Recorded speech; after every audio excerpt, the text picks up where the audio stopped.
Hi friends, నేను miss వచ్చాను. ఈరోజు నేను ఇది రసం అండి, పానీపూరి రసం చేస్తాం కదా, పానీ. దీనికి కావాల్సింది నేను చిన్న గిన్నెతో చింతపండు గుజ్జు వేసుకున్నాను. అందులోనే కొత్తిమీర, పుదీనా పొడి, కొత్తిమీర. ఇది కొత్తిమీర పొడి అండి, నేను ఇంట్లో చేసుకున్నాను.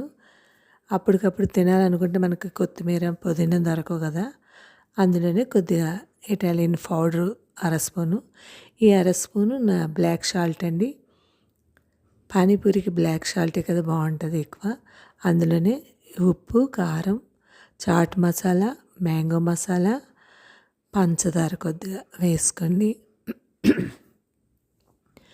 వేసుకొని అందులోనే మనకి కూలింగ్ వాటర్ అండి. మామూలు వాటర్ వేసుకుంటే ఐస్ ముక్కలు వేసుకోండి, నేనైతే కూలింగ్ వాటర్ వేసుకున్నాను. ఇలాగా వేసుకొని కలుపుకొని అందులోనే బాగా కలుపుకోండి. కొత్తిమీర, బూందీ అది వేసుకొని పక్కన పెట్టుకోండి. బంగాళదుంపలు మనకి 4 బంగాళదుంపలు ఉడకపెట్టేసినవి ఇలాగా స్మాష్ చేసి ముక్కల్లా చేసుకొని ముద్దలాగా అందులోనే ఉల్లిపాయ ముక్కలు, కొత్తిమీర, ఉప్పు, కారం కలుపుకోండి. కొద్దిగా చిన్న పచ్చిమిరపకాయ ముక్కలు కూడా వేసుకోండి. ఇవి నేను చూసారా పూరీలు నూనెలో వేయించేసుకొని పక్కన పెట్టుకున్నాను. ఇలాగా ఇలా నొక్కేసుకొని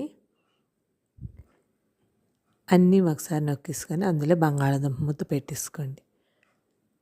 అంటే ఒకసారి పానీ వేస్తే నానిపోతాయి కదా, అందుకని ఇలా బంగాళాదుంప ముక్కలు అన్నీ వేసుకొని పక్కన ఉంచుకోండి. బంగాళాదుంప ముక్కలు, బూందీ, ఉల్లిపాయ ముక్కలు అన్నీ ఇందులోనే వేసుకొని పక్కన పెట్టుకోండి. నేను ఒకసారి మా పాప నేను బయటికి వెళ్ళామండి. అప్పుడంటే చిన్న పని మీద బయటికి వెళ్తే అప్పుడు ఆకలేసిందని అమ్మ పానీపూరి తినొచ్చు అన్నది పాప. నాకొద్దు, అక్కర్లేదు, ఇక వెళ్ళిపోవచ్చు అన్నాను నేను. అయినా కాదు, కొందారి తిందారి, నువ్వు ఎప్పుడు బయట తినవు కదా, పద తిందువు కానీ అని తినిపించాలని తీసుకెళ్ళిందండి. తీరా తీసుకెళ్తే అతని బౌల్లో పెట్టి, అదే కాగితం బౌళ్ళు ఉంటాయి కదండి, అందులో పానీని ఈ పూరి వేసి ఇచ్చాడు అతను. ఇచ్చితే అందులోనేమో సాలిపురుగో చీమో ఏడుదో తెలియదండి. అంటే కొద్దిగా లైటింగ్ కింద మనకు తెలియలేదు. అదేంటంటే అవి పరిచేయండి, ఇంకోటి ఇస్తామని చెప్పారు. నాకు వద్దని నేను వచ్చేసానండి. అప్పటి నుంచి పానీపూరి తినలేదు. అలా కాదని ఇంట్లోనే చేసుకోవచ్చని నేను ఇంట్లో ఇలాగ తయారు చేసుకున్నానండి. మనం కొత్తిమీర పొడి చేసుకున్నాను, పుదీనా పొడి చేసుకున్నాను, పౌడర్ కింద చేసుకొని ఇంట్లో ఉంచుకున్నానండి. ఇటాలియన్ ఆకు, అదే తులసాకులు ఉంటాయి కదండి, అవి ఎండబెట్టుకొని అది పౌడర్ చేసుకొని ఉంచుకున్నాను పక్కన.